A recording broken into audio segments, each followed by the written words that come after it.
O autismo, ele é um transtorno do neurodesenvolvimento, onde a criança vai apresentar déficits permanentes, principalmente na comunicação social, na forma dela interagir com o meio.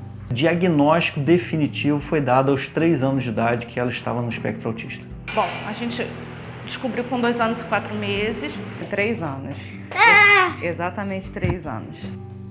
Normalmente, a criança não atende pelo nome quando é chamada, não aponta, não faz imitação, a fala não aparece como um desenvolvimento típico e a criança fica mais isolada, né? Quando vai brincar, brinca sozinha, não faz a troca com as crianças, com os pares dela, né? Esses são os primeiros sintomas que vão aparecendo e que os pais vão percebendo ao longo do desenvolvimento. Com 1 ano e meio, ela começou a ter dificuldade de interação social, começou a ter dificuldade na relação entre manter contato visual, começou a ter dificuldade de brincar com os pares.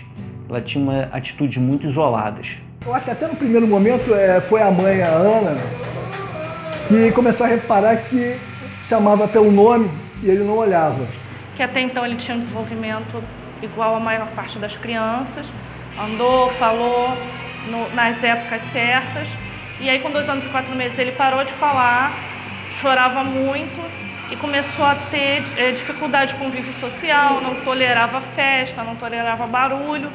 Tinha uma colega, Luciana Calaza, que tinha um filho autista, e ela criou um blog, que é o Diário de um Príncipe. Eu comecei a acompanhar o diário, né, com a história do Felipe. Imediatamente, será que o Tomás é? Mas uma característica que muito chama atenção e que faz os pais os procurarem é o atraso na fala, não tá falando. Como a maioria das famílias, normalmente é um processo um pouco longo, né, que envolve algumas avaliações, muito tempo de observação, mas em geral a principal característica, né, que faz com que a gente procure ajuda é o atraso de fala. E aí a gente, preocupado com isso, ela não falava, preocupado com isso, levou num especialista e ele falou pra gente que a Maria Júlia estava no espectro autista. E passavam semanas e continuava a mesma coisa. O pediatra achou que de primeira vez ele não achou que fosse autismo, ele achou que fosse um problema que ele não estava querendo, ele falava até em síndrome do Peter Pan, falava que é porque ele não está querendo crescer, por isso que ele está se comportando dessa forma. Então foi a partir disso que a gente começou essa caminhada, né, que envolveu muitos profissionais, enfim, muitas avaliações até chegar à conclusão do diagnóstico. E aí a gente chegou até quando ele, com 3 anos, chegamos a um primeiro diagnóstico neurologista que só respondeu um questionário, né, a gente não foi examinado e ele deu o diagnóstico de autismo. Eu e a Ana resolvemos procurar um especialista. Aí a gente procurou uma segunda opinião, que ela fechou o diagnóstico como autismo e iniciou-se os tratamentos. Mas foi necessário esperar um tempo para se confirmar o diagnóstico, né, de autismo. Podia ser, podia não ser, mas tem que esperar um tempo, fazer uns testes.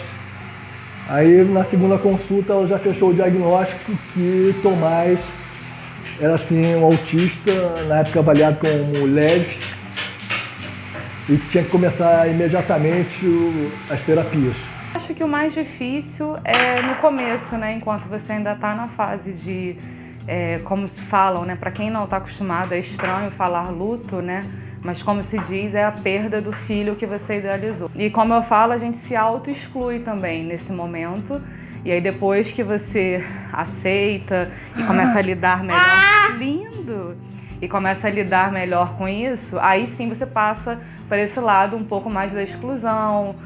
Com respeito a Maria Júlia, eu tive uma situação muito específica quando ela foi para a escola por orientação médica, para que ela melhorasse com respeito à inclusão dela em relação aos seus pares, né, as crianças da mesma idade.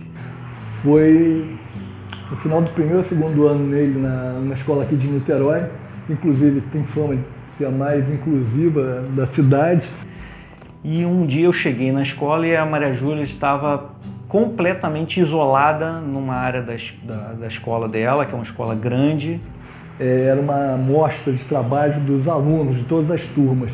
E ela estava atrás de uma casinha andando para lá e para cá sozinha, sem nenhuma pessoa interferindo nem positivo nem negativamente na condução dela na escola. Só que tinha um trabalho extra, que era um documentário que eles fizeram sobre o ano, sobre as atividades daquela turma. Aí eu comecei a ver, né? Comecei a ver o primeiro minuto, o segundo minuto, e aí o Tomás não aparecia. Apareceu todos os alunos, mas o Tomás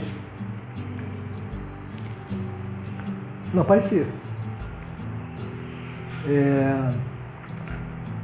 Apareceu os coleguinhas pintando, correndo, brincando na hora do recreio, e simplesmente as professoras se esqueceram de gravar o Tomás. As escolas, elas aceitam a criança, mas elas não incluem. É como se o Tomás não existisse. Nem todos os ambientes são preparados, nem todas as pessoas, por mais que tenham algum vínculo afetivo com você, tem o preparo, tem o conhecimento, tem o entendimento de lidar com as adversidades que tem.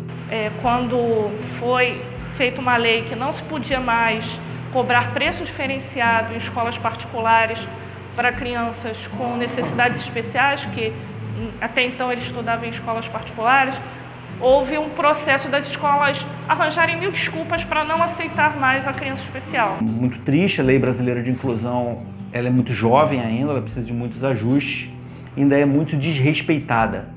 A gente precisa ainda fazer com que essa lei seja melhor entendida, ela precisa de ajustes. Só que elas tentavam embasar de uma forma para não ter questões jurídicas contra eles. Porque a gente só tem um aluno especial na classe tal, a gente não pode dar conta de outro. Claro, quando você tem um filho autista com síndrome de Down,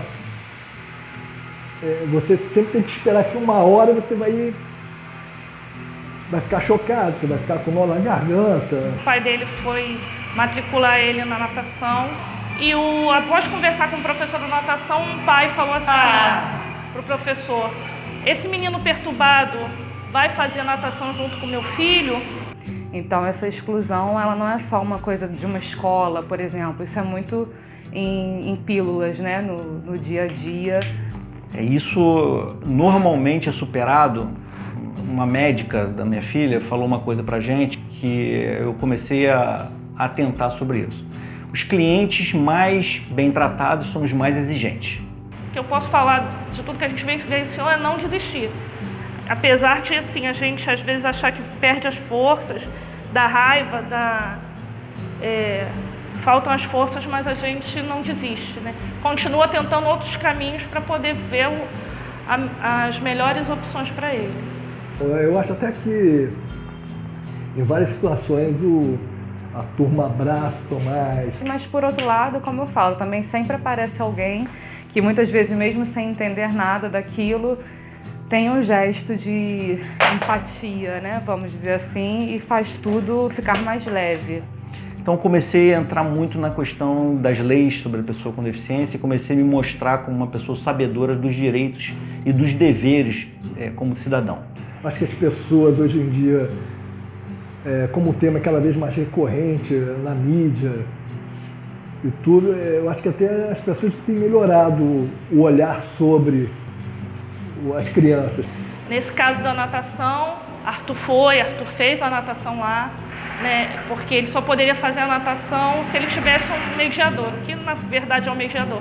É alguém que transmite a informação do professor. Quando vê uma criança, de repente, fazer barulho ou ter um comportamento atípico, muitos já se tocam. Não, de repente não é uma criança bagunceira, não é uma criança mal educada, é uma criança com algum problema. Então, como começou a melhorar? Quando eu comecei a cobrar mais da escola um posicionamento inclusivo. Ele normalmente inicia-se com um processo de avaliação, onde a gente vai levantar, né, toda a história dele, todo o processo de desenvolvimento, a gente aplica alguns protocolos de desenvolvimento e protocolos de risco para o transtorno do espectro autista, para a gente ver se realmente a criança está naquele risco, e a partir disso a gente inicia um tratamento precocemente, de preferência, de forma interdisciplinar, né? Onde vão entrar fonoaudiólogos, psicólogos, psicopedagogos, terapeutas ocupacionais, o trabalho de integração sensorial, a psicomotricidade, né? Esses são os principais trabalhos a serem desenvolvidos com a criança que a gente vai introduzir, mas sempre de uma maneira precoce. Normalmente, ao longo do tratamento, se faz orientações para que em casa seja replicado aquilo que nós estamos fazendo de intervenção com a criança. É difícil dizer exatamente o que, porque cada criança vai estar apresentando um determinado sintoma naquele momento e a gente vai ter que estar ajudando os pais a saberem lidar com aquilo ali, como fazer. Mas eu acho que assim, o principal é que os pais possam, identificando qualquer desvio nesse desenvolvimento, eles buscarem especialistas, né, até o acompanhamento médico também, né, de um neurologista, para que haja uma intervenção precoce nesse desenvolvimento da criança. Ao olhar para ele, eu sinto uma responsabilidade assim enorme. Uma emoção muito grande. Acho que é um orgulho, assim, porque eu sei as dificuldades que ele tem, o quanto que ele se supera, o quanto que ele vem evoluindo. Porque a gente como mãe, né, como familiar de uma pessoa portadora de necessidade especial, a gente tem que vencer as dificuldades do dia a dia, né, e plantar todo dia um futuro, né. É muita emoção e misturar preocupação com o futuro. E assim, é uma missão assim contínua, né. O quanto que as dificuldades que ele tem não impedem ele de ser uma criança feliz e amada e que consegue expressar os sentimentos dele. Então eu tenho muito orgulho assim, dele, da nossa caminhada. Porque, pô, a gente não sabe, né? É um monte de perguntas, incógnitas em relação ao futuro. Como é que ele vai evoluir? Como é que vão funcionar as terapias? Que grau de independência ele vai ter no futuro? Mas assim, é uma grande responsabilidade, né? Né, meu amor? E muitos sonhos, eu acho que eu acho que isso é o principal. Eu aprendi com ele que assim,